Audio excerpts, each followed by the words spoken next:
नमस्कार, एक बार फिर से स्वागत है आपका। अ, आज हम लेके आए हैं आपके पास में आरपीएससी ग्रुप इंस्ट्रक्टर भर्ती 2024। ठीक है?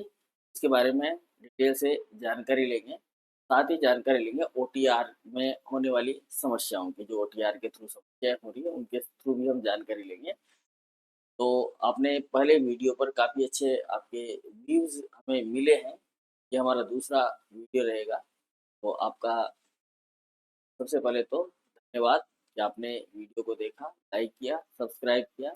अब इस वीडियो को भी आप लाइक कीजिए, सब्सक्राइब कीजिए और अपने जो दोस्त लोग हैं उनको शेयर कीजिए, ठीक है? ताकि उनको ये जो है काम आ सके, ठीक है? तो चलो शुरू करते हैं। आरपीएससी ग्रुप इंस्ट्रक्टर की ये एग्ज़ाम है और ये भर्ती 2024 2 तारीख को यानी कि 2 नवंबर को कल ही ये भर्ती जो है आई है, ठीक है?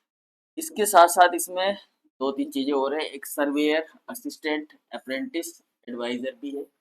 जो अप्रेंटिस एडवाइज़र होंगे, उनका क्वालिफ़िकेशन अलग रहेगा। ग्रुप इंस्ट्रक्टर का क्वालिफ़िकेशन थोड़ा-सा अपर रहेगा और सर्वेयर का अपर रहेगा। तो ऐसे छोटे-छोटे क्वालिफ़िकेशंस हैं, तो उनके बारे में हम चर्चा करेंगे। साथ ही आपको बता दें पोस्ट है इसके अंदर 68 68 पोस्ट है टोटल। लास्ट डेट क्या रहेगी, एलिजिबिलिटी, अप्लाई कैसे करना है, क्वालिफिकेशन क्या है और भी जो भी अपडेट्स है इसके बारे में आपको बताया जाएगा। ठीक है, चलिए शुरू करते हैं हम। ये सबसे पहला हमारा कि ये भर्ती कब आई थी। सबसे पहली बात तो ये जो भर्ती है कल दिनांक 2 सितंबर को जो है ये जारी की गई है और ये भर्ती है group instructor, surveyor, assistant, apprentice, adviser, grade second. Total 68 पद है इसके अंदर, जिसमें से 63 जो पद है वो नॉन शेड्यूल एरिया के हैं और 5 पद जो है वो शेड्यूल एरिया के। ठीक है, ये आपको मैं थोड़ा सा इसको बड़ा करके दिखा देता हूँ। यह है group instructor, surveyor, assistant, apprentice, adviser, trade second की भर्ती। ठीक है, इसके अंदर देखोगे आप तो ये 63 पद है जो नॉन शेड्यूल एरिया के हैं और 5 पोस्ट जो है वो केवल शेड्यूल एरिया के हैं। ठीक है, तो यहाँ देख सकते हो आप जनरल के लिए 15 पद है, एससी के लिए 7 है और एसटी के लिए 6। ऐसे इसमें 63 पद है। ओबीसी में 3 है, एमबीसी में 2 है और ईडब्ल्यूएस के 4 है। ठीक है, तो टोटल पद है। अब जनरल जनरल वीडो के 5 है, वीडो के 2 है, डाइवर्स के कोई नहीं है। ठीक है, तो इस तरह से वैकेंसी को हॉरिजॉन्टली डिस्क्राइब किया गया है। नेक्स्ट बात करें हम कि इसकी क्वालिफिकेशन क्या रहेगी, तो देखो क्वालिफिकेशन जो है ना बहुत बड़ा मुद्दा है। इसके लिए कमेंट भी आ चुका है मेरे पास में। अभी थोड़ी देर पहले मैंने वीडियो अपलोड किया था, ये दोबारा कर रहा हूँ मैं, है ना? देखो उस कमेंट की वजह से ऐसे व्यूवर्स हमें चाहिए होते हैं। रेलवे 2023 नाम के एक व्यूअर है, उन्होंने कमेंट किया था कि सर क्वालिफिकेशन में गलती हुई है, तो वो गलती में सुधार रहा हूँ इस वीडियो में। देखो इसकी क्वालिफिकेशन क्या है, इसकी क्वालिफिकेशन में ध्यान रखना आप। सेकेंडरी लेवल, सेकेंडरी सेकेंडरी जो है वो 10वीं पास होना चाहिए। 10वीं में क्या होता था, पहले फिजिक्स, केमिस्ट्री और मैथ आती थी। तो एक तो 10वीं पास हो पुरानी स्कीम के साथ में। ये स्कीम कौन सी है, ओल्ड स्कीम के साथ में 10वीं पास होना आवश्यक है। पुरानी स्कीम में अगर आपने 10वीं कर रखी है, 10वीं बोर्ड से आती थी, वैसी कर रखी है तो कोई बात नहीं। अगर आप अभी प्रेजेंट टाइम पर पढ़ रहे हैं, मतलब अभी की आपके पास में डिग्री है, तो आपके पास में 10+2 स्कीम के साथ में 12वीं होनी चाहिए, 12th क्या होनी चाहिए, 12th होनी चाहिए। ठीक है? ये इसका इम्पोर्टेंट है।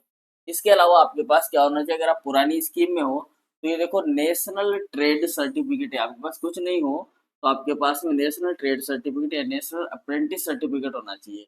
और ये जो सर्टिफिकेट है ये मिलता है हमें आईटीआई में मिलता है, आईटीआई में मिलता है। ठीक है, तो ये जो वैकेंसी है ये 12वीं पास, 12th पास और उसने क्या कर रखा हो, आईटीआई कर रखा है, तो वो इस भर्ती को भर सकते हैं। ये इसकी क्वालिफिकेशन है। ठीक है जी, समझ में आ गई बात। ये कौन सी क्वालिफिकेशन है, 12वीं आईटीआई अगर आपने कर रखी है और आपने कहीं काम कर रहे हो, ठीक है, कहीं काम कर रहे हो तो आप इस फॉर्म को भर सकते हैं, क्योंकि इसके अंदर टेक्निकल क्वालिफिकेशन के साथ साथ एक्सपीरियंस भी मांगा गया है ना। तो एक्सपीरियंस होना चाहिए इसमें, ये जरूरी है। बिना एक्सपीरियंस के आप इस फॉर्म को नहीं भर सकते हैं। ये थोड़ा सा इसमें जो है जरूरी किया गया है। ठीक है, तो 12वीं प्लस ITI आपके पास है, तो आप ये फॉर्म को भर सकते हैं। 12वीं किसी भी सब्जेक्ट में हो, कोई इशू नहीं है। ठीक है जी, तो हम एक बार क्लियर कर देते हैं। ठीक है, तो ये 12वीं पास का है आपका, जो भी है तो मिटा देते हैं।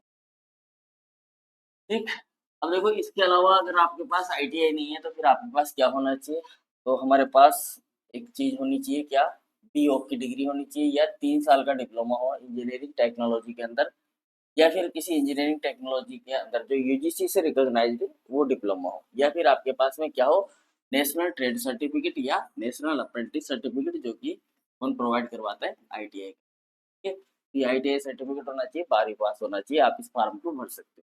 इसके साथ साथ जो है आपके पास में एक और चीज होनी चाहिए, और वो चीज क्या है, एक्सपीरियंस सर्टिफिकेट। ठीक है, एक्सपीरियंस होना चाहिए आपके पास ट्रेड कंसर्न में, जिस ट्रेड से आप फॉर्म भर रहे हो उस ट्रेड के अंदर आपको किसी इंडस्ट्री या फिर गवर्नमेंट डिपार्टमेंट का उस टेक्निकल पोस्ट के लिए क्या होना चाहिए, एक्सपीरियंस होना चाहिए। और ये एक्सपीरियंस आपको उस टाइम का होना चाहिए जस्ट जिस टाइम पे आपने क्वालिफिकेशन अर्जित कर ली और उसके बाद में आपको वो सर्टिफिकेट मिला हो। ठीक है ना, कोई सी भी डिग्री आपने ली हो, ITI का सर्टिफिकेट लिया हो, ठीक है, या डिप्लोमा लिया हो, या कोई आपने डिग्री ली हो 3 साल की, ठीक है, तो उसी तरह से आपको ये सर्टिफिकेट लेना है। वर्किंग नॉलेज जो है आपको हिंदी इंग्लिश दोनों की होनी चाहिए। देखो इसको ध्यान से पढ़ लेना आप, एक्सपीरियंस सर्टिफिकेट वाले को मैंने उस समय भी कहा था आपसे कि एक्सपीरियंस वाला थोड़ा आपको ध्यान से पढ़ना है। नोटिफिकेशन देखो क्या है, experience in trade concern either in industry, या तो ये इंडस्ट्री में हो, किसी इंडस्ट्री में आप काम कर रहे हो, या फिर government department on A technical post, किसी गवर्नमेंट डिपार्टमेंट में आप टेक्निकल पोस्ट पे ज्वाइन कर रखा हो, और इन्हें रिकॉग्नाइज टीचिंग, कहीं आप टीचिंग करवा रहे हो ITI polytechnic training institute, after acquiring qualification of POC, 3 साल की जो आपकी डिग्री है BOC की, के बाद का क्वालिफिकेशन है। डिप्लोमा है ये, डिप्लोमा इन इंजीनियरिंग टेक्नोलॉजी 5 साल है, इसमें वोकेशनल डिप्लोमा है, 3 साल की डिग्री को डिप्लोमा होता है। ठीक है, या फिर आपने ट्रेड में सर्टिफिकेट ले रखा हो, ठीक है, इसमें 8 साल, ठीक है, 8 साल हो गया तो वो चलेगा, 5 साल हो गए वो तो चलेगा, 3 साल हो गए तो चलेगा। ठीक है, ये सारी योग्यता करने के पश्चात इसमें अनुभव ऑनलाइन आवेदन पत्र प्राप्ति के अंतिम दिनांक तक प्राप्त होना आवश्यक है। तो जिस दिन आप फॉर्म भरोगे उस दिन आपका अनुभव प्रमाण पत्र बना हुआ होना चाहिए।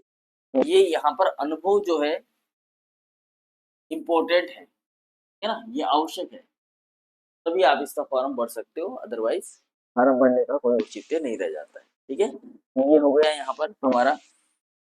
इसके बाद में नेक्स्ट आ जाइए, जो क्वालिफिकेशन की बात हो गई हमारी, चयन प्रक्रिया जो होगी वो लिखित परीक्षा के द्वारा होने वाली है। इसके अंदर मतलब कि एक रिटर्न एग्जाम होगा।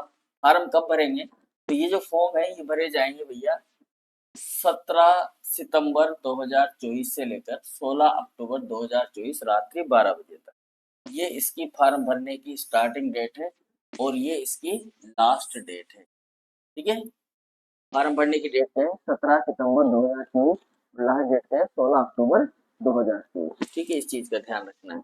ये जितने भी आवेदन पत्र आप भरेंगे यहाँ पर, सेकंड, जितने भी आवेदन पत्र जो है आप भरेंगे उसके अंदर आपको ये ध्यान रखना है कि जो फॉर्म आप भर रहे हो, एक सेकंड,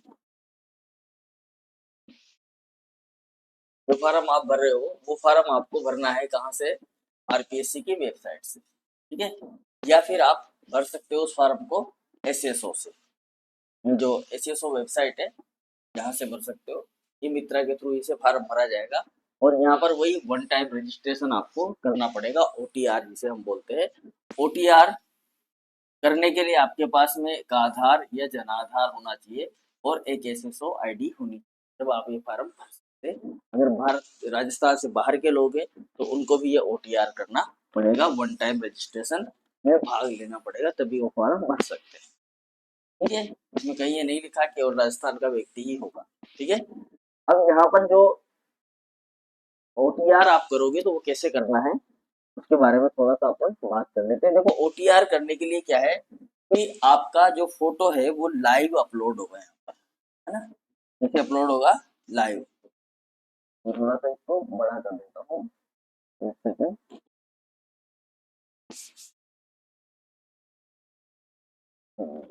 ठीक है, देखो ये है ना, फोरम जो भरोगे आप, आपकी जो फोटो है वो आपको लाइव अपलोड करनी है। लाइव फोटो अपलोड, ठीक है। लाइव फोटो अपलोड से मतलब है कि आपका ऑनलाइन कैमरे के सामने आपको बैठना है और फोटो को अपलोड करना है। ऐसा नहीं है कि ऑनलाइन कैमरे को फोटो दिखा दिया और अपलोड हो गई, गलत, रिजेक्ट हो जाएगा। ब्लर अगर फोटो पे आ रहा है तो रिजेक्ट हो जाएगा, ठीक है। आपने अगर टोपी लगाकर चश्मा लगाकर फोटो खिंचाया तो जो है आपका लाइव होना चाहिए, बिल्कुल एकदम बैठे हैं आप, सामने से अच्छे से लाइट हो और फोटो आपको खींचा जा रहा है, वो लाइव फोटो आपको इसमें सबमिट करना है, ठीक है।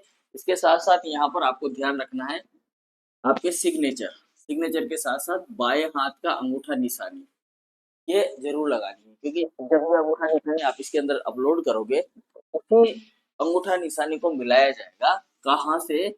जब आप एग्जाम देने जाओगे, जब आप एग्जाम देने जाओगे तो वहाँ जो एडमिट कार्ड होगा उस पर पृथक से आपकी अंगूठा निशानी भी लगाई जाएगी, ठीक है। तो दोनों को मैच किया जाएगा ताकि परीक्षा फॉर्म भरने वाला व्यक्ति और परीक्षा देने वाला व्यक्ति दोनों सेम है ना, इसका पता लगाना है, ठीक है ना। इस चीज का विशेष ध्यान रखना है, खुद का ही अंगूठा अपलोड हो, ये बात आपको सुनिश्चित करनी है, ठीक है। क्योंकि योग्यता मैंने आपको बताई दी क्या है, 12वीं प्लस ITI, तो ये फार्म आप भरोगे, ठीक है। 12वीं प्लस ITI भी इसमें फार्म भर सकते हैं, बैचलर डिग्री के साथ साथ ITI कर रखा है वो भी फार्म भर सकता है, ठीक है। आवेदन की अवधि के दौरान नवीन फोटो परीक्षा केंद्र में उपस्थित पत्रक पर आपको चिपका कर लेके जानी है ताकि कोई दिक्कत ना हो, ठीक है। देखो अंतिम तिथि तक जितनी भी आवेदन करने के लिए जो योग्यता है वो अंतिम तिथि तक अर्जित की जा चुकी है। जितनी भी योग्यता है आपकी उन सबको आपको अपलोड करना है, ठीक है। यहाँ पर योग्यता या अनुभव विचारने नहीं होगा, ठीक है। केवल आवेदन की अंतिम तिथि के पश्चात अर्जित शैक्षणिक योग्यता या अनुभव ही बाद में विचारने होंगे, ठीक है। अगर आप जो भरोगे वही वहां पर माना जाएगा, अदरवाइज नहीं माना जाएगा, ठीक है। तो दूसरी बात आपको क्या करना है, यहाँ पर एक और इम्पोर्टेंट है कि जब आप फॉर्म भरोगे तो थोड़ा सा क्या करता हूँ, मिटा देता हूँ, है ना। तो जब आप फॉर्म भरोगे यहाँ पर तो जब आप ये फॉर्म भर रहे हो तो फॉर्म भरते वक्त फॉर्म को पूरा भरना है, और फॉर्म भरने के बाद में यहाँ पर एक सबमिट का बटन आता है, ठीक है ना। किसका बटन आता है? सबमिट का। अगर आपने वो सबमिट का बटन नहीं दबाया है तो आपका फॉर्म भरा हुआ नहीं माना जाएगा। क्या लिखा हुआ है? आवेदन पत्र क्रमांक, एक नंबर जनरेट होगा, ठीक है ना। अगर ये प्राप्त नहीं हुआ है तो इसका अर्थ है कि उसका आवेदन पत्र जमा नहीं हुआ है। आवेदन पत्र के प्रीव्यू को आवेदन सबमिट नहीं माना जाएगा। केवल प्रीव्यू आपने देखा है, जब तक सबमिट का बटन नहीं दबाया जाएगा तब तक वो फार्म जो है भरा हुआ नहीं माना जाता है, तो इसका भी आपको ध्यान रखना है। तो ऑनलाइन आवेदन आप करेंगे यहाँ पर, ठीक है। गलत सूचना देना, तथ्य छुपाना, अगर ये होता है तो आपके ऊपर कार्रवाई हो सकती है, ठीक है। अगर आप क्रीमी श्रेणी के आवेदक है तो क्रीमी का जो सर्टिफिकेट है वो आपको अपलोड करना है। अगर नहीं है तो नहीं वाला भी अपलोड करना है, यानी कि नॉन क्रीमी का सर्टिफिकेट भी आपको बना के रखना है। तो वो जिस कैटेगरी के अंदर आप आ रहे हो, तो जब आप फॉर्म भर रहे हो ना, तो जैसे आज की डेट में आप फॉर्म भर रहे हो, ठीक है। तो आज की डेट से जैसे आज 2 तारीख को आप 3 तारीख को आप फॉर्म भर रहे हो, तो आप कम से कम 4 दिन पहले वो आपका नॉन क्रीमी का सर्टिफिकेट बना लें। फॉर्म भरते वक्त भी आप नॉन क्रीमी में होने चाहिए, ठीक है। चलिए, तो ये चीजें ध्यान रखनी। इसके अलावा अगर OTR में आप कोई गलत इन्फॉर्मेशन देते हो, ठीक है, गलती से आपका स्वयं का नाम, पिता का नाम, ये जन्म तिथि में कोई गड़बड़ हो जाती है, नाम, पिता के नाम, जन्म तिथि, लिंग, इनमें अगर कोई गड़बड़ हो जाती है तो 500 रुपये देकर उसे सुधारा जा सकता है। लेकिन ये 500 रुपये आप जो है एक ही बार अदायगी, ठीक है ना, मतलब 500 रुपये आपको देने ही पड़ेंगे, ठीक है। तभी आप क्या क्या बदल सकते हैं, नाम बदल सकते हैं, पिता का नाम, जन्म तिथि, ये सारी चीज बदल सकते हैं, क्लियर। चलिए नेक्स्ट है देखो, वन टाइम रजिस्ट्रेशन, एक बार अगर आप गड़बड़ कर देते हो 500 रुपये निर्धारित शुल्क आपको देना पड़ेगा, क्योंकि ये मैंने आपको बता ही दिया है। ठीक है, अगर फिर भी कोई संशोधन रह जाता है तो फिर उसमें कोई चेंज नहीं होगा। अब फीस कितनी लगेगी? अगर आप पहली बार परीक्षा का फॉर्म भर रहे हैं तो 600 रुपये जनरल के लिए है, 400 रुपये कैटेगरी के लिए है और 400 रुपये विकलांगों के। कैटेगरी का मतलब ST, SC, ST, SC और OBC जो राजस्थान के हैं उनके लिए। ठीक है, OBC नॉन क्रीमी लेयर वाले जो लोग हैं उनके लिए। ठीक है, उनके लिए क्या है आपका 400 रुपये। ठीक है, सामान्य जो है अनारक्षित या पिछड़ा वर्ग के क्रीमी लेयर है या फिर अति पिछड़ा वर्ग में है लेकिन कैसे है क्रीमी लेयर है, क्लियर। ऐसे अभ्यर्थियों को 600 रुपये पे करना पड़ेगा। अगर आपने पहले पे कर दिया है तो पे करने की जरूरत नहीं है, दोबारा फीस आपकी नहीं लगने वाली। वन टाइम रजिस्ट्रेशन आपने पहले कर दिया है तो। ठीक है, पेपर क्या होगा? पेपर में 150 प्रश्न आएंगे भैया। ठीक है, टोटल नंबर कितने होंगे? 150 होंगे। 150 प्रश्न होंगे, 150 नंबर के होंगे और 2 घंटे 30 मिनट का ये आपका पेपर होगा। पेपर के अंदर क्या आएगा? एक तो जनरल सब्जेक्ट आएंगे, कंसर्न सब्जेक्ट मतलब जिस सब्जेक्ट से आप फॉर्म भराए, जो ITI है आपका, उससे आपका पूछा जाएगा और आपने जो एक्सपीरियंस लिया है, ठीक है, जो क्वालिफिकेशन का एक्सपीरियंस है आपका, उसमें भी आपने टेक्निकल डिग्री ली है, उससे रिलेटेड प्रश्न आपसे पूछे जाएंगे। तो 150 नंबर के प्रश्न है, 150 क्वेश्चन होंगे और सारे क्वेश्चन MCQ होंगे। ठीक है, और 2.5 घंटे का ये पेपर रहेगा। सबके नंबर बराबर है, 1.5 नंबर का एक क्वेश्चन रहेगा आपके लिए ये। ठीक है, तो बहुत अच्छी वैकेंसी ये आपके लिए आई है ITI की, इसमें आप 12वीं पास ITI लोग फॉर्म भर सकते हैं। ठीक है, जो स्कीम है, सिलेबस है, रिटन एग्जामिनेशन, ये आपको कमीशन डिसाइड करेगा टाइम टू टाइम और आपको ये देगा। ठीक है, अभी इसका टाइम ये आया नहीं है तो बता दिया जाएगा कब आ रहा है। प्रत्येक पेपर में 5 ऑप्शन होंगे, उनमें से आपको 4 ऑप्शन ABCD होंगे, उन पे आपको टिक लगाना है। अगर आपको प्रश्न का उत्तर नहीं आ रहा है तो फिर आपको 5वां जो गोला है वो काला करना है। इस चीज का ध्यान रखें। यहाँ पर ब्लू बाल और ब्लू नीला जो पेन होता है वही लेके जाना है, दूसरा पेन आप नहीं ले जा सकते। तो सर्कल आपको करना जरूरी है। अगर आप पूरे पेपर में से 10% क्वेश्चन को अगर आप नहीं करते हैं तो आपको डिसक्वालीफाई कर दिया जाएगा। ठीक है, 10 क्वेश्चन अगर आप नहीं करते हैं तो आपको क्या कर दिया जाएगा? डिसक्वालीफाई कर दिया जाएगा। इसका भी हम ध्यान रखेंगे। ठीक है जी, चलिए।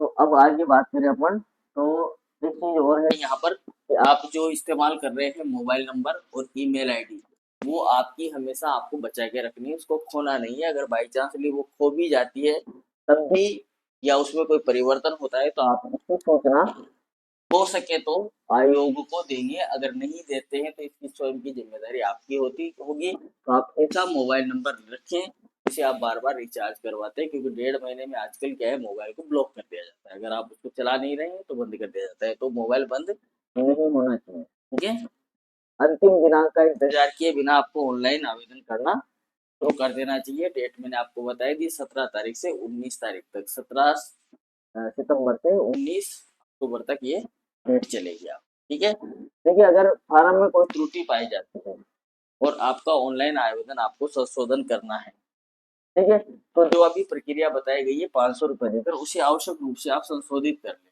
इसके पश्चात किसी भी प्रकार का ऑनलाइन या ऑफलाइन संशोधन जो है परिवर्तन वो स्वीकार नहीं किया जाएगा। ऐसी किसी भी त्रुटि के लिए त्रुटि का संपूर्ण दायित्व तो स्वयं अभ्यर्थी का ही होगा।